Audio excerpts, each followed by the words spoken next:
हजारों में एक आश्चर्यकारी कपल। हमारी यह रिक्वेस्ट है कि हर एक दंपति, खासकर यंग जनरेशन, इस पूरी प्रस्तुति को गंभीरता पूर्वक सुने। Acceptance of what is happiness. आज हम एक ऐसी रियल लाइफ स्टोरी देखेंगे जो यह प्रूव करता है कि faith is trusting God even when you don't understand his plans. Gujarat के सूरत शहर में आज से 33 वर्ष पहले एक लड़की का जन्म हुआ। उन्होंने 6 वर्ष की उम्र से ही शास्त्रीय संगीत सीखना शुरू किया और संगीत उनकी साधना बन गई थी। लड़की के पिताजी एक अच्छे संगीतकार, हालांकि वह उनका शौक था, फिर भी अपनी कला का कभी भी एक पैसा भी नहीं लिया। जब लड़की की उम्र 16 वर्ष की हुई तब पिताजी ने उनको उत्तम संगीत सिखाने के लिए सूरत से बाहर भेजने का सोचा। मुंबई में पुरुषोत्तम उपाध्याय नाम के एक संगीतकार, जो संगीत में विशारद थे, उनके पास हफ्ते में एक बार सीखना तय हुआ। श्रीमान पुरुषोत्तम उपाध्याय जी इतने निस्पृह, निस्वार्थ कि संगीत सिखाने का कभी भी 1 रुपया फीस भी नहीं ली। अब देखते हैं कि संगीत सीखने के लिए उन बहन का डेडिकेशन कितना था। हर रविवार सुबह सूरत से ट्रेन द्वारा मुंबई जाना, वहाँ सिर्फ 1 ही घंटा सीखने को मिलता। वह सीखने के बाद रात तक वापस ट्रेन पकड़कर सूरत घर पहुंचना। तकरीबन 7 वर्ष तक यह सिलसिला चलता रहा। वे बहन सिर्फ 12 से 14 साल की उम्र से ही शोक सभा आदि में मुख्य गायिका के रूप में भी जाती थी। विशारद के बाद भी इन बहन ने संगीत की ऐसी साधना की कि ऑडिटोरियम में जो शास्त्रीय संगीत के बड़े बड़े प्रोग्राम होते हैं, उसमें गजल आदि अनेक गीत गाए जाते हैं, जिसमें उत्तम संगीतकार ही गाने के लिए चुने जाते हैं। एक बात पर हमें यहाँ ध्यान देना होगा कि यहाँ पर फिल्म इंडस्ट्री या म्यूजिक कॉन्सर्ट की बात नहीं हो रही है। यहाँ पर शास्त्रीय संगीत या सुगम संगीत के चाहक ही सुनने के लिए आते हैं। नाच गान आदि कुछ भी नहीं होता, ओनली प्योर म्यूजिक। संपूर्ण भारतीय सभ्यता के अनुसार यह सभी प्रोग्राम होते हैं और उनमें इनका नंबर लगता था।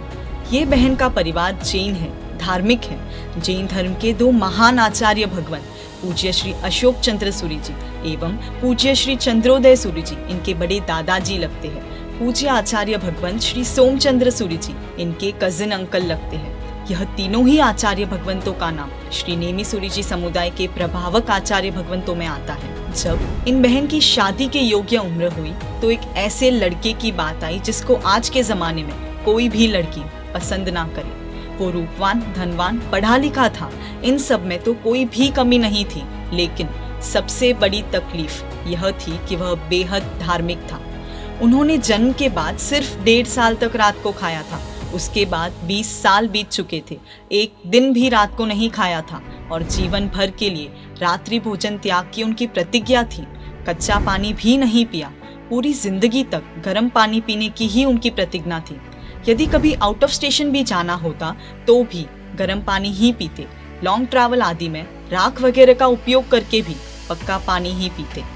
जन्मदिन से लेकर उन्होंने कभी भी होटल का या स्ट्रीट फूड का एक कण भी नहीं खाया। चॉकलेट, बिस्किट, आइसक्रीम आदि कोई भी वस्तु हो, यानी अभक्ष्य का एक अंश भी उनके मुंह में नहीं गया। बाहर कहीं भी घूमने गए हो तो भी घर का ही भोजन या नाश्ता खाया। जैन भोजनशाला हो तो वहां पर ही खाया। चाय का एक कप भी बाहर का नहीं पिया, और यह भी पूरी जिंदगी की प्रतिज्ञा। अब देखते हैं कि उनकी लाइफस्टाइल कैसी है। लड़के के घर पर टीवी, फ्रिज आदि कुछ भी नहीं, छोटा बड़ा कुछ भी नहीं, और यह भी पूरी जिंदगी के लिए। सबसे विचित्र बात तो यह थी कि वे अहमदाबाद शहर विस्तार में एक पुराने एरिया में रहते हैं। आज कोई भी मॉडर्न लड़की छोटे गांव में या शहर के पुराने एरिया में शादी करने के लिए जनरली रेडी नहीं होती है। अहमदाबाद के शहर विस्तार के 90% से भी ज्यादा जैन परिवार वह स्थान छोड़कर पालड़ी विस्तार में रहने के लिए चले गए हैं, जहाँ खुली हवा है, लाइफ जीने की तमाम अनुकूलताएं हैं, और दूसरी तरफ शहर विस्तार के पुराने एरिया में छोटे से गांव जैसा माहौल है, जहां जैन कम्युनिटी लगभग पलायन कर गई है। लेकिन लड़के के परिवार का फिक्स डिसीजन है कि वो पूरी जिंदगी वहीं पर रहेंगे। एक बात यहाँ पर क्लियर कर देते हैं कि ऐसा बिल्कुल भी नहीं है कि उनके पास पैसे कम हैं या फिर वे बाहर के सुंदर एरिया में अच्छा सा बड़ा फ्लैट नहीं ले सकते। कारण सिर्फ इतना है कि बचपन से लेकर जो सुविधिनाथ दादा की उन्होंने भक्ति की थी, वह प्रभु उनको इतने प्यारे हो चुके थे कि वे अपने माँ बाप समान प्रभु को छोड़कर कहीं पर भी दूर जाना नहीं चाहते हैं। आज का समय देखने जाए तो घर शिफ्ट करने के पहले बहुत कम व्यक्ति ऐसे होते हैं जो सोचते हैं कि जो भगवान को इतने समय से पूज रहे हैं उनसे दूर होना पड़ेगा। खैर, अभी उन्होंने अपने घर का रेनोवेशन करा दिया है और साथ ही साधर्मिक परिवार के लिए 6 नए फ्लैट भी बनवा दिए हैं। यदि कोई भी साधर्मिक परिवार वहां रहना चाहे तो उनको फ्री में वहां रहने देने के लिए यह पूरा परिवार पूरी तरह से रेडी है। परिवार की भावना इतनी ही है कि यदि जैन परिवार वहां रहेंगे तो प्रभु भक्ति करेंगे और मंदिरों की संभाल होगी। हम समझ सकते हैं कि जो परिवार वहां पर 500 स्क्वायर फीट के 6 फ्लैट बना चुके हैं और साधर्मिक को देने के लिए तैयार है, वो परिवार फाइनेंशियली इतना समृद्ध तो होगा ही कि वो अहमदाबाद के पॉश एरिया में अच्छा सा फ्लैट बनाकर रह सके। ये देखी हमने संक्षेप में लड़के की लाइफस्टाइल। अब ऐसी लाइफस्टाइल एक्सेप्ट करना वह लड़की के लिए एक बहुत बड़ी चुनौती थी। हम सब जानते हैं कि आजकल लोग खाने पीने के बहुत शौकीन होते हैं और सूरत में यह बहन भी उस मामले में कम नहीं थे। हर रविवार की शाम उन्होंने होटलों का खाना ही खाया था। अब ऐसे लड़के को वो कैसे पसंद करे? लेकिन जैन शासन में उत्तम आत्माओं की कभी भी कमी नहीं रही है। हर वक्त पर जैन शासन ने उत्तम आत्माओं को जन्म दिया है, बस निमित्त मिलने का इंतजार रहता है। आखिर यह बहन ने किसी के समझाने पर नहीं, लेकिन अपने आप ही स्वेच्छा से पूरी प्रसन्नता से वह लड़के को इसी लाइफस्टाइल के साथ स्वीकार किया। यह बात जानकर हमें आश्चर्य होगा कि सगाई के दिन से ही उन बहन ने भी हमेशा के लिए रात्रि भोजन त्याग किया, बाहर का खाना, तमाम अभक्ष्य त्याग किए।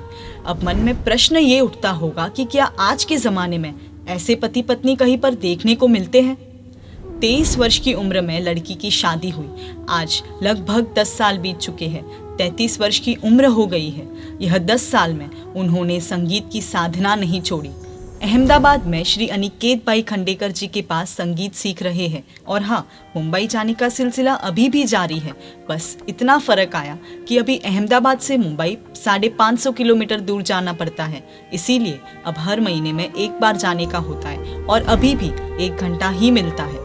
ऐसा नहीं है कि इतने दूर से महीने में एक ही बार आते हैं तो 5-7 घंटे सीखने को मिले। कारण यह है कि पुरुषोत्तम उपाध्याय जी की उम्र 80 वर्ष के आसपास हो चुकी है। The only way to do great work is to have passion towards what you do। शादी के बाद वे शिमला घूमने के लिए गए तो घर से छोटा सा इंडक्शन स्टव लेकर ही गए थे। होटल में रुके जरूर थे, लेकिन वहां पर भी खुद ही खाना बनाकर खाया। यह लड़के ने इस लड़की को यानी अपनी पत्नी को ऐसा कभी नहीं कहा कि तुझे बाहर का नहीं खाना, रात को नहीं खाना, गर्म पानी ही पीना, मेरी तरह ही रहना है एक्सेट्रा। बल्कि कभी कभी इन्होंने सामने से कहा कि तुझे खाना हो तो तू खा ले, लेकिन पत्नी जवाब देती है कि यह सब खाने में पाप तो लगता ही है ना, इसीलिए तो आप नहीं खाते हो, तो फिर आप मुझे खाने को क्यों कहते हो?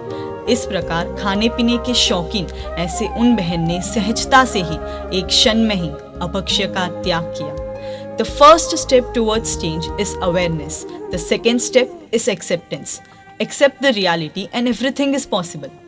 इन बहन के पास 27 साल की संगीत साधना है और अब उनके गाए हुए गीत रिकॉर्ड भी हुए हैं और हजारों लोग सुन भी रहे हैं। इन बहन के ससुराल में यानी लड़के के यहाँ घर मंदिर है और वहाँ जो प्रतिमा जी है वो लगभग 3000 वर्ष पुरानी है और गिरनार तीर्थ के परम उपासक आचार्य भगवंत श्री हिमांशु सूरी दादा के हाथों से प्राप्त हुई है।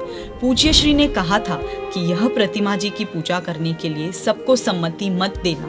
जिसने पूरी जिंदगी के लिए रात्रि भोजन का त्याग किया हो वही यह प्रतिमा जी की पूजा करने के हकदार है और आज वैसे ही लोग पार्श्व प्रभु की पूजा करते हैं। पूज्य गुरुदेव श्री चंद्रशेखर विजय जी महाराज साहिब ने इन भाई को प्रतिज्ञा दी थी कि तेरे पास जो संगीत कला है उसका उपयोग कभी भी पैसे कमाने के लिए मत करना, और वह भाई उस प्रतिज्ञा का अच्छे ढंग से आज भी पालन कर रहे हैं। आज तक देश विदेश में सैकड़ों प्रोग्राम किए हैं, लेकिन उसमें 1 रुपया भी नहीं कमाया, सिर्फ और सिर्फ प्रभु भक्ति और संघ सेवा।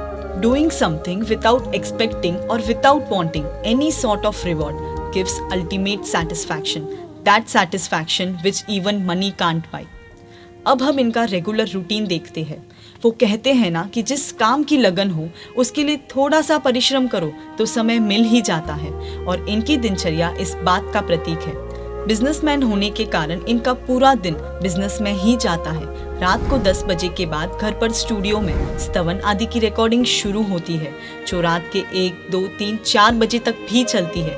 उसके बाद वे आराम करके सुबह 8 बजे उठकर प्रभु पूजा करते हैं। हर रोज यह भाई खुद सिद्ध चक्र पूजन पढ़ाते हैं। लगभग हर रोज 10:30 बजे के बाद ही इन भाई के पेट में अन्न का दाना जाता है। यह लड़के का सबसे दिल के करीब कोई तीर्थ है तो वो है दियाना जी तीर्थ। राजस्थान की पवित्र धरती पर यह तीर्थ बसा हुआ है, जिसके मूल नायक जीवित महावीर स्वामी हैं, जहां पर यात्रियों का आना जाना बहुत बहुत कम है। लड़के के पूरे परिवार की दिवाली दियाना जी तीर्थ में ही होती है। जब भी 4-5 दिन की छुट्टी हो तब परिवार दियाना जी तीर्थ पहुंच जाता है। दिन के 5-7 घंटे तो मंदिर में प्रभु भक्ति में ही पसार होते हैं। कुछ इस तरह की जिंदगी है अब इनकी। यह सब बातें सुनकर ऐसा लग रहा होगा कि ये कपल को संसार का कोई शौक नहीं है, लेकिन ऐसा नहीं है। दोनों मॉडर्न लाइफस्टाइल में जीते हैं और उन भाई के दोस्तों को उनकी इस धार्मिक लाइफस्टाइल के लिए अच्छा रिस्पेक्ट भी है। आज यह लड़की बहुत खुश है। ऐसे हस्बैंड मिलने का गौरव है उनको। ऐसी जिंदगी से कोई फरियाद नहीं है। शादी को लगभग 10 साल बीत चुके हैं। वह बहन को अपने डिसीजन का कोई पश्चाताप नहीं है। शी फील्स प्राउड कि मैंने जो निर्णय लिया बेस्ट लिया। इस वीडियो में हमने वो लड़के लड़की का नाम नहीं बताया है, क्योंकि हमारा उद्देश्य व्यक्ति नहीं बल्कि व्यक्तित्व है। अब यह जानना जरूरी है कि लड़के में ये सारे संस्कार आए कहाँ से। लड़के के पिताजी और चाचा जी पूज्यपाद श्री चंद्रशेखर विजय जी महाराज साहिब के प्रवचन सुनकर अत्यंत धार्मिक और संस्कारी बने थे। लड़के ने 2 साल तपोवन संस्था में पढ़ाई की थी। लड़के के गुरु युग प्रधान आचार्य सम पूज्यपाद चंद्रशेखर विजय जी महाराज साहिब है। जीवन में सुगुरु का संग कितना परिवर्तन लाता है वह इससे पता चलता है। यह पूरी घटना से इतना तो जरूर सीखने को मिलता है कि जिंदगी में कोई भी डिसीजन में, फिर चाहे वो मैरिज ही क्यों ना हो, सुख सुविधाओं को नहीं बल्कि संस्कारों को, स्वभाव को ज्यादा इंपॉर्टेंस देना चाहिए। क्योंकि हम सब एक सच्चाई जानते ही हैं कि जितनी इच्छा अपेक्षा ज्यादा, जीवन में उतने ही दुख ज्यादा। जैन मीडिया पर ऐसे वीडियोस आते रहेंगे। देखने के लिए आपको Jain media YouTube channel subscribe कर नोटिफिकेशंस के लिए बेल आइकन प्रेस करना होगा। आप हमें फेसबुक और इंस्टाग्राम पर भी फॉलो कर सकते हैं। जिन आज्ञा विरुद्ध कुछ भी कहा हो तो मिच्छामि दुक्कडम। जय जिन शासन, जय महावीर।